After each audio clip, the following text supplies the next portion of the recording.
Good evening, everybody. My name's Alex Edmans, and I'd like to give a warm welcome to everybody for my second Gresham College lecture series, which is called Business Skills for the 21st Century. So I wanted to speak on this topic for two reasons.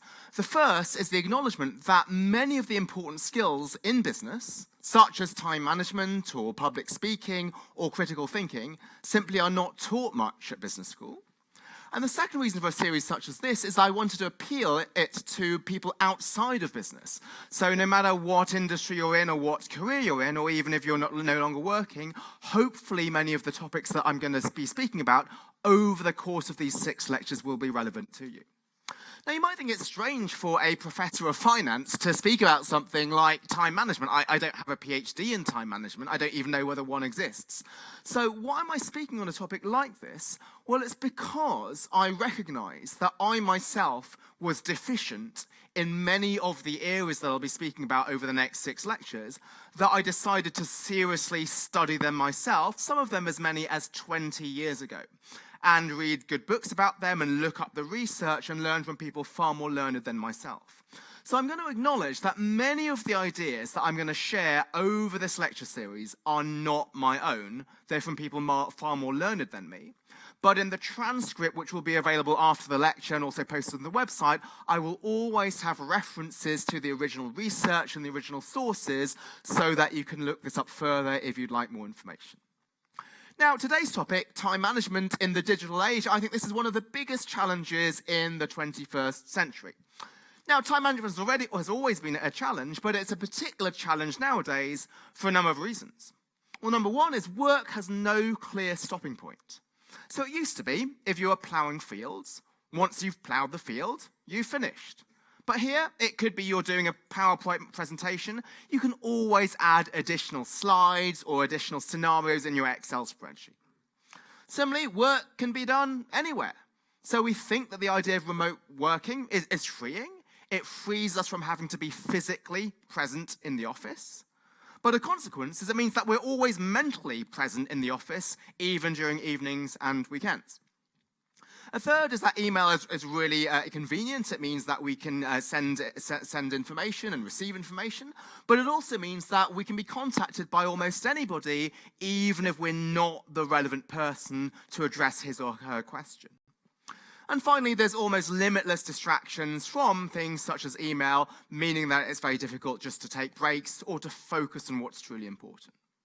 So what I want to do over the next 45 minutes or so, and allow time for questions at the end, is to present a range of time management frameworks. Now, time management is a very personal issue. So not every single technique here is going to work for every person, right? You have different preferences and different jobs.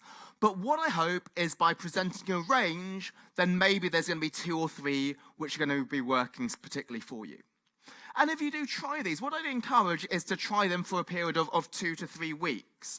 Why? Because a lot of these things involve shifts in long-standing habits, so it might take some time before you can ingrain them. Now, it may be that after 2 or 3 weeks, that habit, that technique is just not for you, and then you might abandon it and move to something different. But I would encourage you to try it for a couple of weeks before making that decision. So what I'm going to start with is, for me, the biggest change and the biggest improvement that I found for my own time management, and it's from, in my opinion, the best business book of all time that I've read, which is a book called The 7 Habits of Highly Effective People by Stephen Covey, which I'm sure some of you know. Now, before I read that book, how did I manage my time? Now, like many of you, I had a to-do list. That's what most people's framework is. Now, the big question is, well, how did I decide which of the things on the to-do list I would do first? Now, one approach is to do the low-hanging fruit first. Do the easy tasks first. Why? Because you can tick them off the to-do list and you can get them done quickly. And maybe if you've got 20 things off your to-do list, you might be able to get 19 of them done pretty efficiently. And it's addictive to do that. It's addictive to cross things off your to-do list. Indeed, studies show that you get a dopamine rush to do that. So we might be addicted to picking the low-hanging fruit. But it means that the more difficult things, which might actually be the most crucial, don't actually get done. So you could be efficient, you can think you have a 95% success rate if you cross 19 out of 20 things, but maybe the one thing that you didn't do might have been the most crucial. Now, the second way in which you might decide which of your tasks to do first is that you might choose to do the urgent stuff first. And the urgent stuff is the stuff with the most imminent deadline. And that kind of makes sense. And in fact, that's the time management framework that has been instilled in us since school. Right? You would do a homework deadline, which was due Thursday, but before one which was due, let's say, next Tuesday.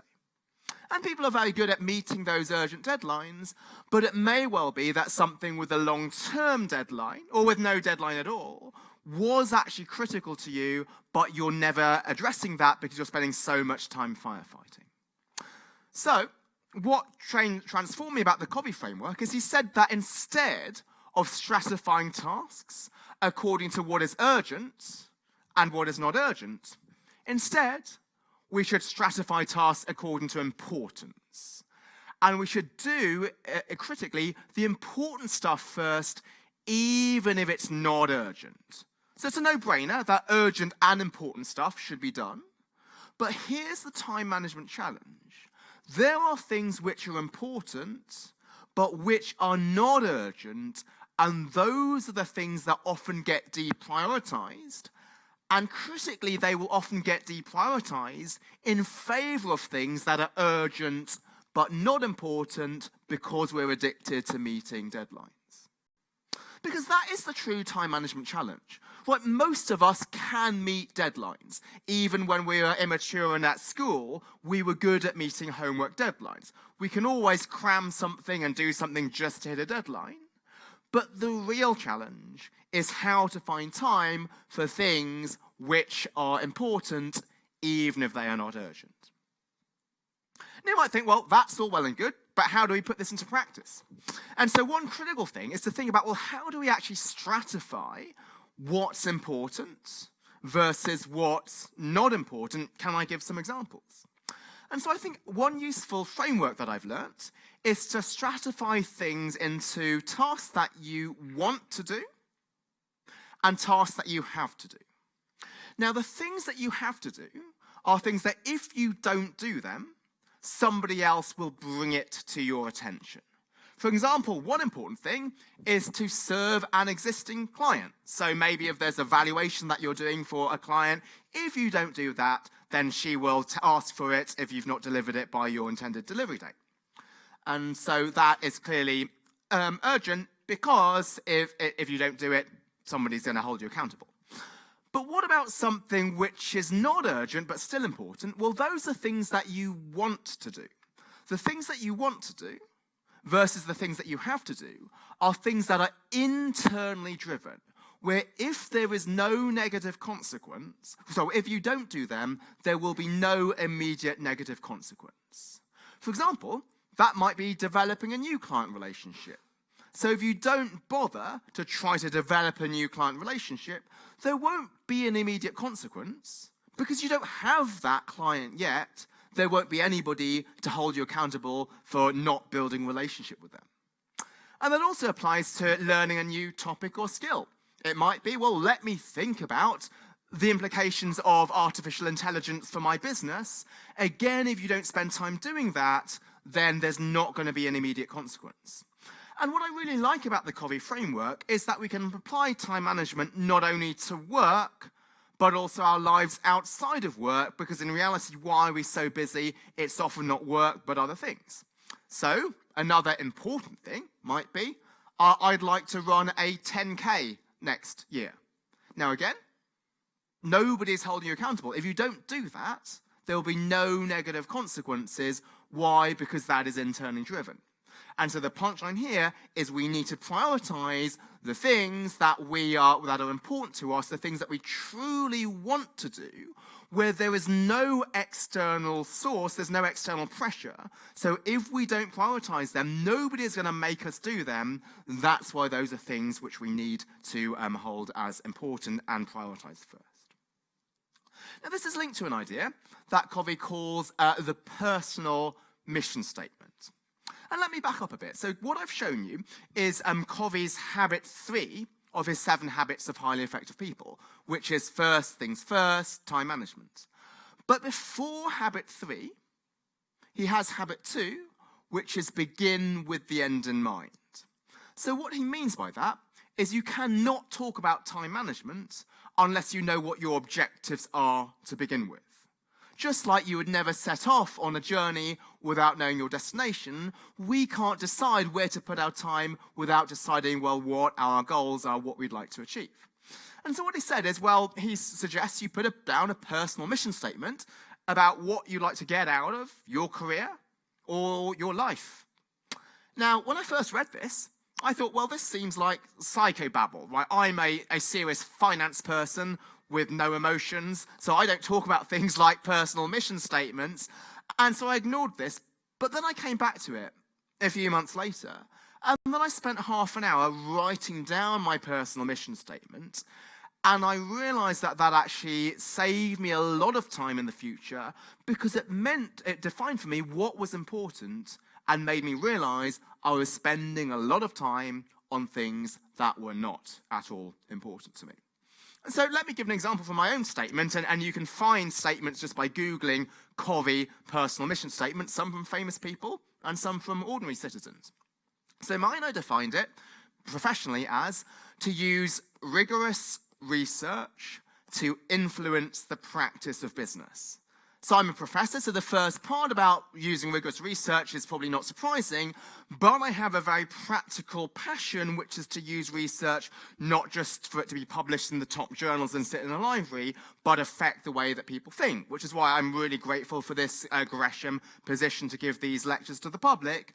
And it also means that the research that I like to disseminate is not just going to be about economics and finance, but about the soft skills which are going to be part of this lecture series. So then, if that is my mission statement, if that is my objective, how does that translate into a daily course of action? Well, what Covey then says is he says every day we should define for ourselves a wildly important goal. Now that again might seem to be pretty flowery language, like a personal mission statement, but why he calls it a wildly important goal is he says that every day there will be one goal. One, not 2 or 3. Yeah, we love to multitask, but no, there'll be one goal which it's critical for us to achieve, which if we did not achieve it, we would consider the entire day a failure, no matter how many other things we achieved. So one example might be, I actually just wrote up my last Gresham lecture series on purposeful business into a book called Grow the Pie, How Great Companies Deliver Both Purpose and Profit. Now that was not urgent, right? Nobody asked me to write the book. And also books take many years to write, so if I didn't do a chapter that day, there would be no immediate consequence. But that's why I needed to prioritize it. And so it might be one of those days, my wild important goal was to finish chapter 7, for example. And so I'd start the day working on the chapter, and then during that day, emails might come in. And those emails might be urgent. Those emails might say, please send me the syllabus for the course that you're teaching next term by the end of the day. Or you're giving a talk here next week, please send me your speaker's bio and your slides. They were urgent, they required a response by the end of the day. I would ignore them. I would try to ignore those emails and then plow on and finish that book chapter, even though there were these urgent emails demanding to be responded to. Now, then I may finish the book chapter at 3 p.m. And then I turned to those urgent emails and I got them done by the end of the day. So why did I do that ordering, which was to start with the important stuff and then do the urgent stuff afterwards? Because it might seem equally logical to flip it and do the opposite, which is, let's answer those urgent emails. Why? Because they're urgent. And then once I've done them, I have cleared my plate and therefore I've got the rest of the day to focus on the book chapter, which is important, without any concern that I've got deadlines to hit. Now, that second idea seems logical, but there are at least two problems with that. The first is just the way that the mind works and your energy levels. So if I was to finish all of those urgent things, and then it was now 3 p.m., and now I was turning to write the book, I'm kind of tired at 3 p.m. And I might think, well, really this is not so urgent, so if I don't get started in the book chapter today, I can just push it through tomorrow. Whereas with the flip model, if I've started with the book chapter, and it takes a lot of cognitive effort to write the chapter, maybe I'm tired at 3 p.m., but then I use the external pressure, the fact that there are those deadlines on the sending of the syllabus and the speaker's bio, to motivate me so that I'm still going to be working at 3 p.m. because I want to hit those deadlines. So the fact that the things that you have to do have external pressures, take advantage of that and use that to motivate you even when you're later on in the day, because you know that you're still going to be working on it even if you're tired. So that's the first advantage. And the second advantage is that if you think of the idea, let me clear my plate by answering all of the urgent things first, and then I can focus on the book chapter. Often it doesn't work like that. Right, you might send the syllabus, and then an email comes back saying, well, actually, it doesn't conform to these formats, and you haven't put in this particular section. Those emails bounce back. So in reality, you might think that you clear your plate, but actually those things end up multiplying, and so it might not be until very late that you actually free yourself. Okay, so the points that I've said so far is we really need discipline to resist the urgency addiction. As I mentioned, every time we click something off a to-do list, we are getting a dopamine rush. That's what's really easy to and tempting to pick these low-hanging fruit. But the low-hanging fruit will naturally get picked later if we start with the important stuff first. Now you might think, well, how do we make sure we don't forget the urgent stuff? Might we just get so engrossed in our book that we forget about it? And what happens if the book ends up taking longer than 3 p.m.? Maybe it actually takes more than a day. Hold that thought. I'm going to come back to that in 2 slides' time. But before that, I want to hammer home on one important point which I've alluded to, but I want to stress a little bit more. And that is the importance of saying no. So, this lecture is called Time Management, but I really should have called it Time Leadership. Why? You may have heard this famous phrase that management is about doing things right. Leadership is about doing the right things. So you have a long to-do list. The best way to shorten it is to cross some things off your to-do list without even doing them.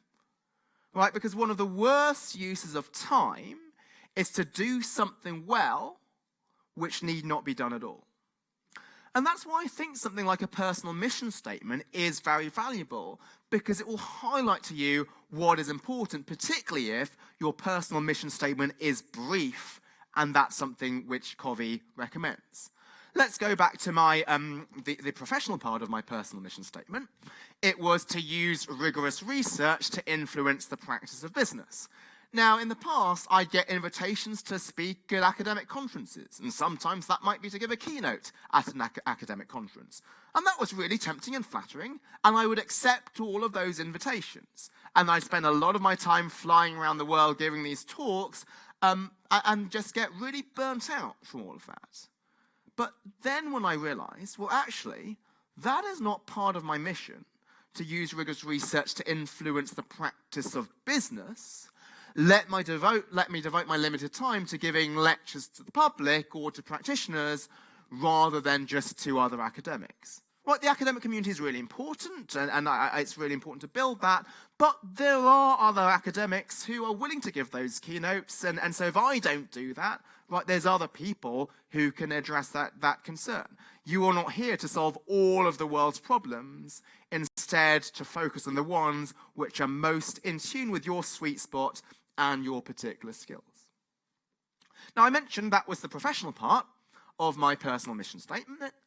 There's also a personal part of it, which is what I like to do outside work. It's to inspire others to fulfill their potential. How did I apply that? Now, it used to be when I was a professor at Wharton in Philadelphia, I'd be asked to serve on various charities. And obviously, as a finance professor, I would get asked to be a treasurer of various charities. So it might be a homeless charity or a hunger charity. And all of these things I sort of wanted to say yes to, because you want to be a helpful person, you want to give back, and so I might say yes to them. But then I get so burnt out that I would not be good on any of them because I was just spread too thinly. Then I went back to the mission statement of to inspire others to fulfill their potential. And while those things were good in terms of serving as a treasurer, they weren't great because they weren't part of the mission statement. There's no inspirational aspect of it. So I then decided that the only charitable thing that I was going to devote meaningful time to was to be the head running coach of the American Cancer Society. So if people were running marathons or half marathons to raise money for cancer, I would coach them. That had that inspiring aspect to it, and so that was something much better in my sweet spot. I think that's important because it's very difficult to say no. So somebody like me, it's difficult because I get excited by most things. I find most things to be interesting. But because we are so busy, there's a lot of things which are good, which are interesting. But here the point that good is the enemy of great.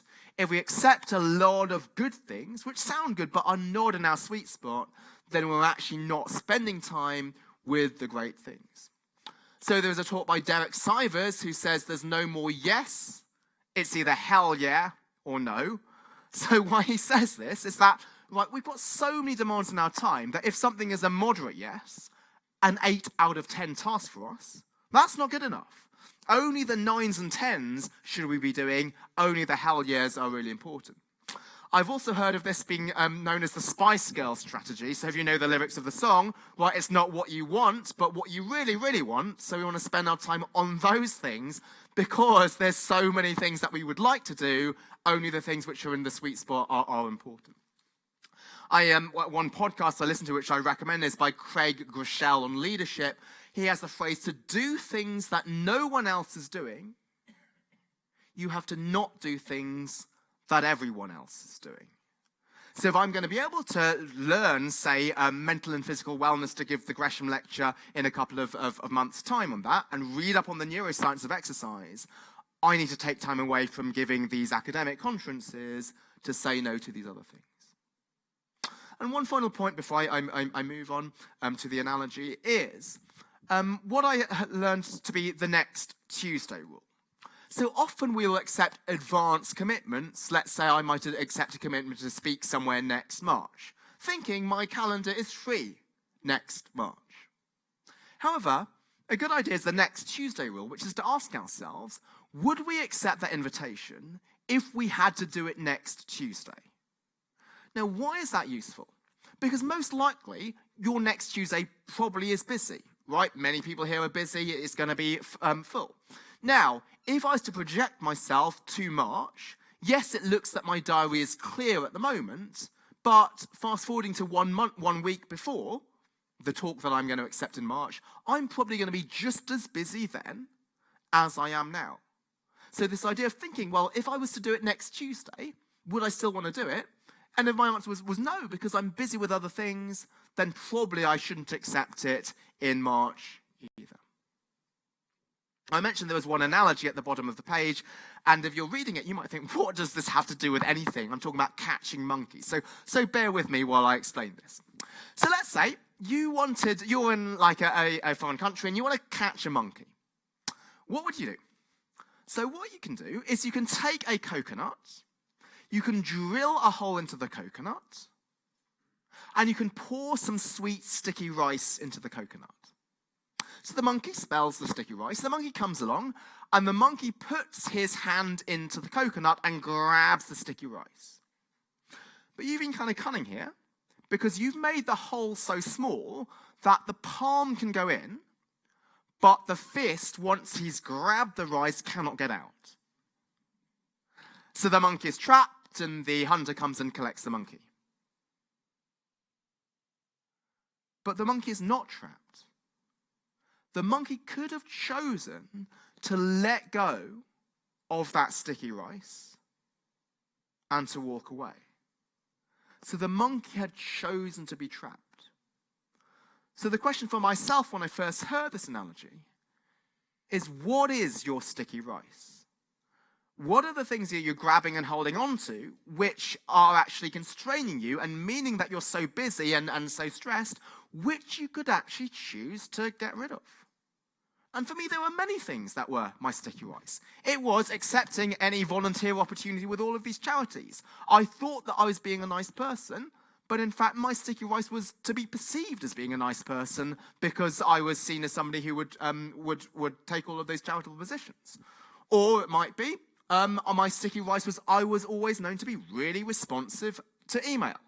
So it might be that even on a Saturday, when I was having a restaurant dinner with my friends, I would be rude and get out my iPhone and reply to some emails because my sticky rice was I wanted to keep up my reputation of being responsive. And so when I realized that, there's so many things which made me burnt out, which I thought that I had to do, when in fact I chose to do it. And actually this language really does change your perspective, because when I would say, oh, I have to fly and give this conference talk here, and I have to reply to these emails, and I have to go to this charity meeting, if I actually change my language to I choose to do this talk, and I choose to serve on this charity board, and I think, well, do I really want to do that? Is that the correct choice? And that's what led to me actually saying no to many things and then becoming much freer. So, the final topic on this no is how to say no, because that again seems to make a lot of sense, but how do you actually do it? It's hard to say no to your friend. It's hard to say no to your boss, particularly if you're a junior person. So there's a couple of things I'd say. So the first is don't feel guilty about saying no, because sometimes requests can be speculative. As I mentioned email, one of the challenges with email is that people can email requests to lots and lots of people, even if you're not the appropriate person. And so related to that, yes might not be the best answer for them. Which I think is surprising, right? Why would they be happy with a no? Don't they want a yes? But sometimes it might not be you're the best person to deal with their request. So somebody might come to me and say, oh, can you provide me with feedback on my business plan? Because I'm a business professor. But actually, I have very little expertise in small businesses and entrepreneurship, or my expertise is with large public companies. Or it might be a friend who's coming to town and says, oh, can you meet with me? I'd love to catch up. But maybe if you're really busy and then you end up meeting your friend and then you end up being physically present but mentally absent because you actually don't want to be in that meeting because there's so many other things you'd want to do, say no. That's actually kinder for the friend. Now, what about to bosses? Well, sometimes the boss might just not be aware of all of the other things on your plate. Maybe you're doing work for other bosses, or of how long something takes. So there was a time when I was at Morgan Stanley as a junior analyst where the boss asked me to do an extra analysis. So for those of you in the industry, you sometimes do something known as comparable companies, where I was comparing my company with many, many others. And the boss said, well, can you add a 16th company to this? We've already got 15. And I just had to say to him, well, actually, if I was to do this, it would change all of these different analyses which feed into something, which feed into something else. And he said, oh, I just didn't know that. I didn't know that it would be so difficult to do this. Thank you for telling me. You're right. We probably don't need to do that. And this is something that I also teach, this lecture I teach at London Business School to my master's students. And I have them an assignment at the end where the students give me their reflections on what they learned from it. And one student came up with this reflection from his own working experience, which he gave me permission to share.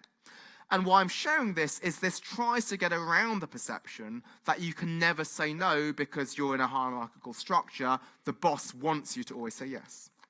What he wrote was, during my internship, I was extremely filled with an unbelievable amount of work, and my manager came to me and asked me, hey, you think you can do this for me? I was afraid of saying no. Of course, as an intern, he wants to get a full-time job. So I thought to myself, probably I can squeeze that into my schedule. It doesn't seem a big thing anyway. And I said yes. But as it turned out, the things already at my hand all had very tight schedules. So I had to push off my manager's task over and over again. After some time, he just messaged me, "I've done that myself, so you don't need to do it now." Terrified, I went to my manager to apologize. He said, "No worries. I'm not faulting you on this. I know you're not experienced. But think about it. It did not really matter who was doing this thing. It did not have to be you. I could have done it. The other associate could have done it. And we all had time. What really mattered was that this piece of task gets done on time. Next time when your schedule is really tight, tell me you cannot do it. I will find someone else to put on this task. Or I can do it myself. And that is absolutely fine. What is not fine is if you take on the task knowing you probably do not have enough time and end up not doing it. This slows down the whole group and is not cool." I think there's many interesting takeaways from that. The first is the idea that yes might not be the best answer for them. You might think, okay, the boss asked you to do something, he or she wants a yes. Here was clearly a case where it wasn't. And the second point was it echoes something I alluded to earlier, that you are not here to solve all of the world's problems. I did not need to accept every single charitable request because there's others who could serve on those committees. And similarly, the boss said there's other associates who could have done it, or he or she could have done it themselves. Okay, so don't feel guilty. Then how do we say no? So one approach is to offer an alternative. So that alternative might be another person. So sometimes students will come to me and ask me for career advice, and they'll say, well, actually, the Career Centre, their job is to give advice. That's what they're specialised in. That's what they do every time. They have much more expertise on that than me, who focuses on teaching and research. But I think even better than that, because you don't want to burden too many other people, is to offer other resources.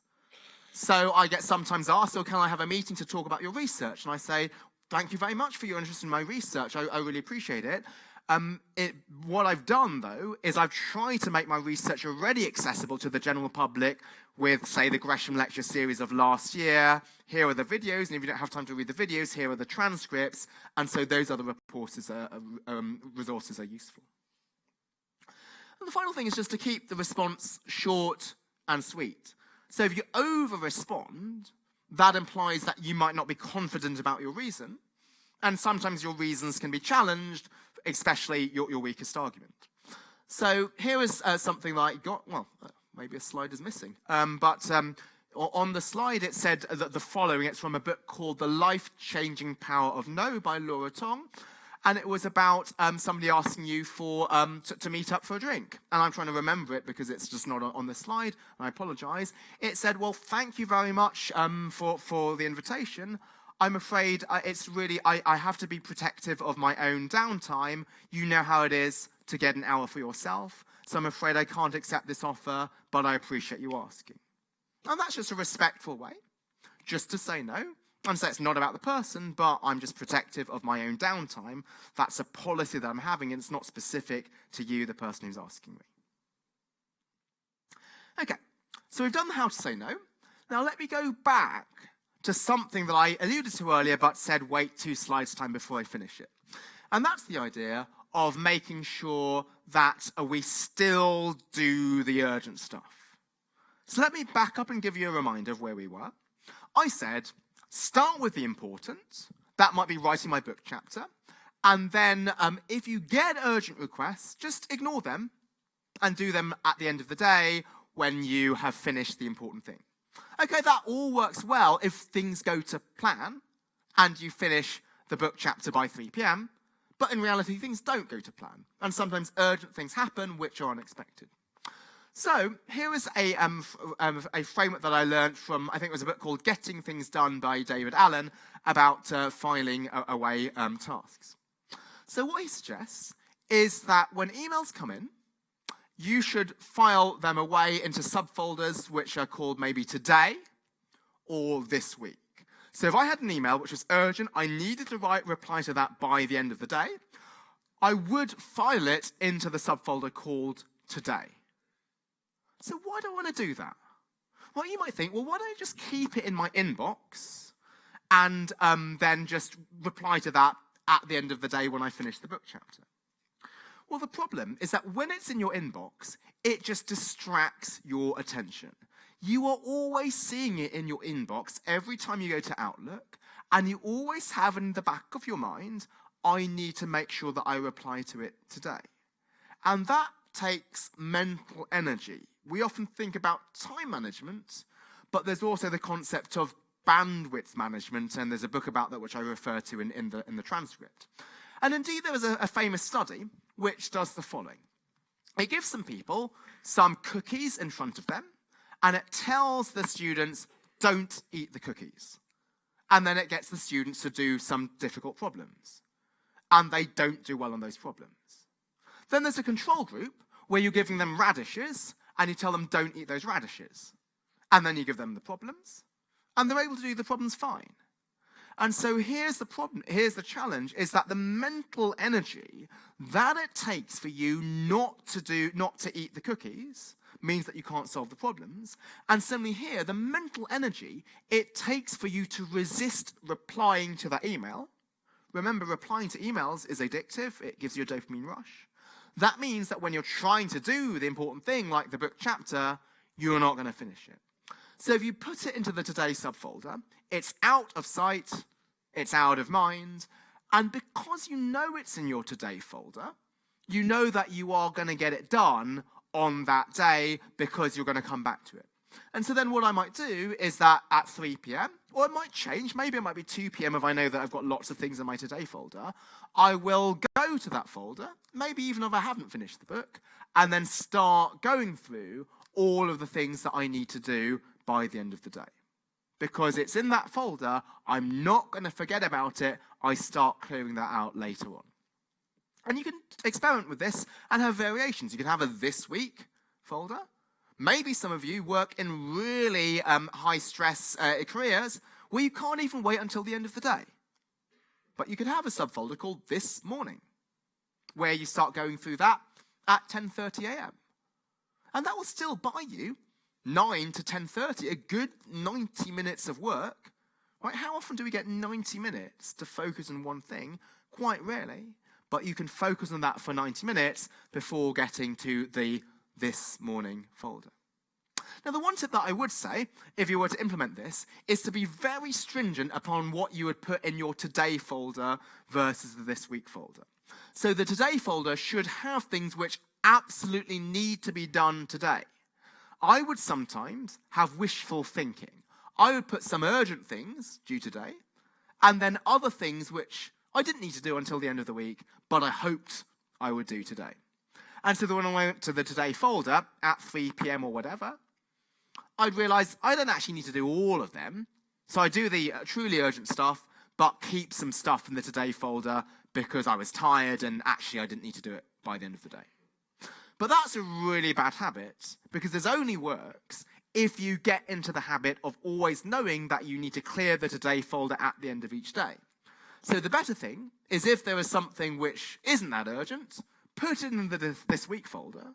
If you're lucky, if you've started clearing out, you've emptied the Today subfolder, start with the This Week thing, but don't put things in Today unless they actually need to be done on that day. Now, out of everything I'm going to tell you today, perhaps this next little bullet point is the one thing which gives you the most bang for buck in terms of how many emails that will save you. That is emails which come from mailing lists. Now, I'm subscribed to a lot of mailing lists that I want to be subscribed to. They might be the Financial Times or the Economist, or they might be from shopping websites that I buy regularly from. Now, the thing about all of those emails is they do not need a response. When it's The Economist, I'm sort of just reading it and being receptive. And they're often all about the same thing. So if I was to look at my Economist or FT emails, it's probably going to be about Brexit, Brexit, Brexit at the end of today. So all of those emails, because they're from mailing lists, they have the word unsubscribe in them. Now, I don't want to unsubscribe. I want to receive those emails. But what I can do is I can go to Outlook, I can go to File, manage rules and alerts, to move any message with the word unsubscribe into a subfolder, which I call mailing lists, and it marks it as read. So what is great about that is it saves probably about 50 emails in my inbox. By the end of the day, I've probably got about 50 there. And it never even needs to go into my inbox, so I never need to spend time filing it away. It automatically gets dumped into that folder. And then at the end of the day, even if I'm really tired, let's say I've gone out for a work dinner, I can go through those emails really quickly because none of them really need a reply, and many of them are about the same thing. If they're particular like news emails, they're all covering the same news. So that saves lots and lots of time because I can batch process 50 emails, maybe in 5 minutes. And that's a general point, which is in the final bullet points here, the idea of batch processing email. So when I first got a BlackBerry, I loved to receive email.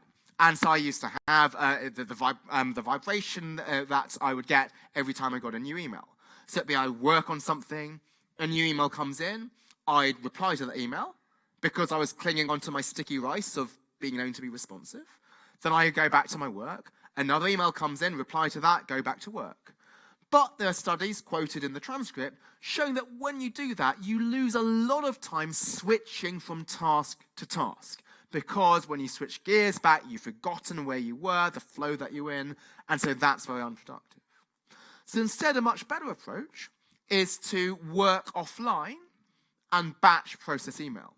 So what do I mean by this? Well, if I'm working and if I'm using my computer, for example, I might completely close my Outlook and then work on the book chapter, and then after a certain period of time, then go back to all my emails. And maybe then 20 emails have accumulated, but I can go through all those 20 emails in one go.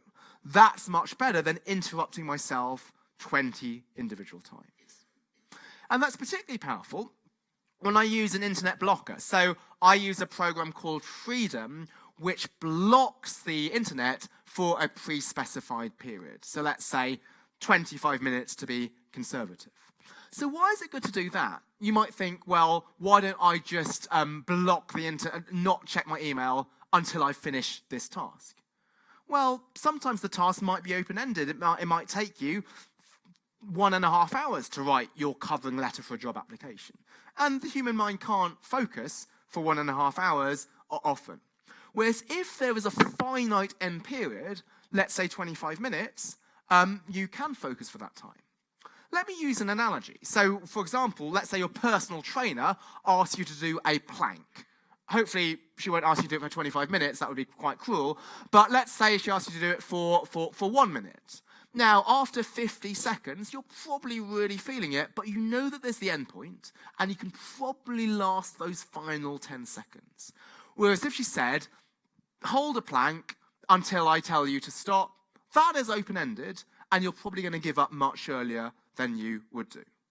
And so the analogy here is, let's say I've set the freedom to block the internet for 25 minutes. Maybe after 20 minutes, I'm sort of getting antsy. I want my distraction. I want to check the email. I want to check the football scores or whatever. But I know that in 5 minutes' time, I'm going to be able to have that distraction. So I will work for those additional 5 minutes. There's a clear endpoint, and that makes me much more focused during that time. And what is really interesting is actually when I put on the freedom blocker and when I click go, actually mentally, my mind just feels lighter. And it's strange, but I think it's because I know that I'm going to have the next 25 minutes without any external pressure, without needing to reply to anything. And that's why just physically something changes in my mind when I do this. And so I think this is something which is really powerful. Okay, so that was dealing with email on your computer. But what about mobile devices, which I think is really important. And so this is the idea of mindfulness, which again might think, which sometimes has some misperceptions. It's something which is actually scientifically studied, which is the idea that if you are always distracting yourself, always needing to check email, then your brain actually rewires itself that you cannot focus. Go back to the plank analogy. If you're able to hold a plank, your muscles actually form, your muscles get stronger, so that you're able to hold a plank for longer. And similarly, if you are able to concentrate, your mental, quote, muscles change so that you are able to focus for longer and not be distracted. So when you teach yourself to go these periods of time without any distraction, that curbs your distraction for email and you get less addicted to it, you're able to focus. And why I use the addiction analogy is actually checking email is often like gambling. So why do I say that? Well, most emails suck. Right? Most emails might be an email from your boss asking you to do work. There's stuff which asks you to do things, and that's why you like to reply to an email, because an email is a task which you have to do something. However, you still like checking email, because even though 90% of emails impose a burden on you, they tell you to do something, you long for that email, which might be from a friend who you've not been in contact with for a while. Or maybe it's from a headhunter giving you the opportunity to move to a different company. And it's for those lottery-like things. That's why we always want to check email. When the buzz goes off, we want to see whether we've won the lottery. And so that's why one of the solutions to this is to try to just wean ourselves off it. And one of the solutions I suggested is just to block the internet so that we are not trying to win the lottery. Now, I've told you how you catch monkeys. How do Eskimos catch wolves? So, here's another analogy. So, what they do is they will take a razor blade, they will cut their arm with a razor blade, they will allow the blood to drip onto some ice, and they'll bury the razor blade inside that ice. So the wolf comes along, the wolf smells the blood, and the wolf starts licking the blood. The wolf starts licking, and the tongue goes numb because of the ice. Keeps licking, and then cuts into the razor blade, but the wolf doesn't notice it. And so the wolf just dies because the tongue cuts the blade and bleeds out. So what does that have to do for anything? So this was indeed my approach to email previously, is that this was just such a habit to me to check email at all occasions that I was numb to it. It could be, as I mentioned, I'd be on a restaurant meal, and if the conversation just got boring or just a topic I wasn't so interested in, I would just get out my email and check it. It would be that in an elevator, if it took sort of 10 seconds to go up to the 4th floor, I would get out my phone and start checking my email. And I think I was being really productive. That is great time management. I'm using those 10 seconds to kill a couple of emails. And I am saving those 10 seconds. But what I was doing to my brain in terms of creating my craving for distraction was actually far worse than those 10 seconds. It meant that when I was sitting down and actually trying to do some work, I was not able to focus. So what is the solution that I ended up coming up with? So I actually ended up taking email completely off my phone. I do not have my email at all. Now you might think, well, that seems really crazy and really bad time management. Because aren't there so many times where, like, let's say I'm on a tube, where I could be just checking my email and saving myself time later? Well, what I do have is I do have an iPad. And on my iPad, I still have email. So why is it good to have email on the iPad? That now allows me to still save time. If I've got time between meetings or if I've got time on the tube, I can still kill those emails.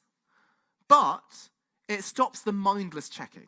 I cannot suddenly whip out my iPad in a restaurant meal. That would be really rude. And I can't suddenly whip out my iPad when I'm going up the elevator. So it only means that I'm actually getting up and checking up the email when I've got serious time that I can actually compose some replies to it.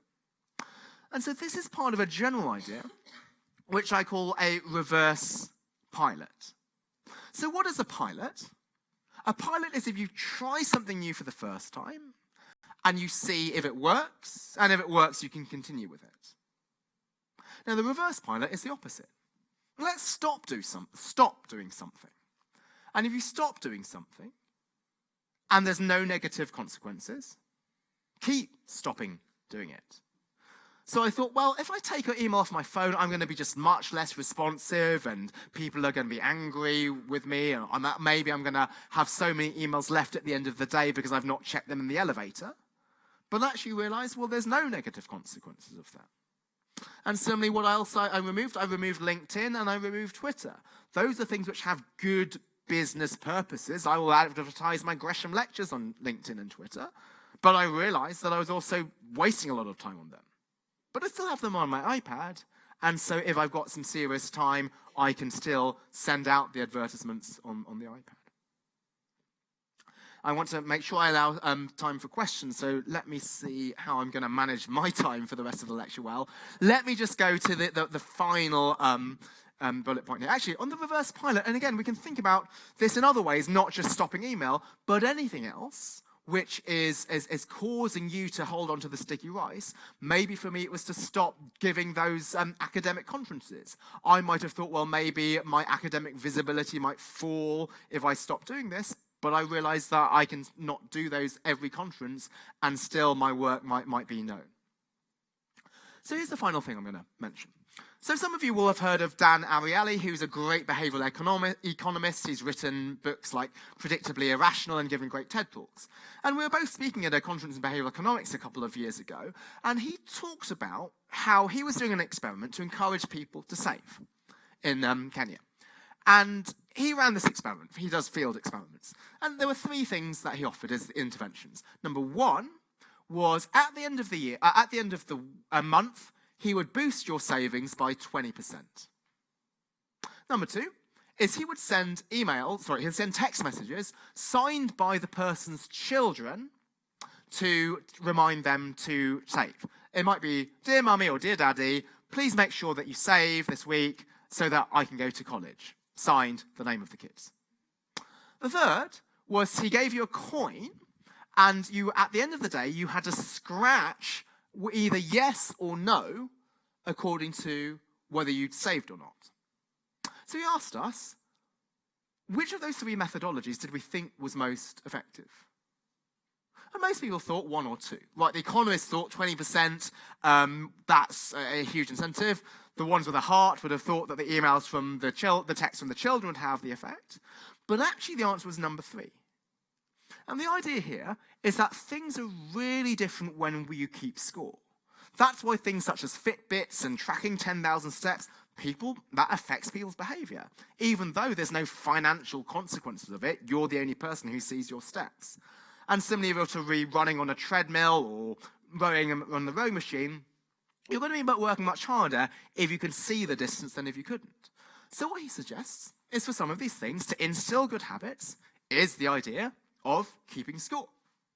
So I have on my bedroom wall a chart where at the end of each day, I need to write down how many times I've picked up my phone and for how long I've spent on screen time. That's immediately recorded with the Apple Screen Time app. There's other apps like Moment which can do this.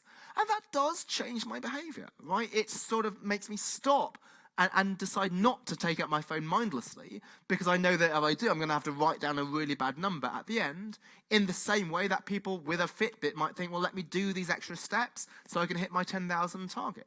These might seem small things, but people act differently when you're keeping score. And that can be applied to many other things. So if you were to do my idea earlier of blocking the internet for 25 minutes at a time, and then taking breaks, maybe you might want to record how many blocks of 25 minutes you did on that day.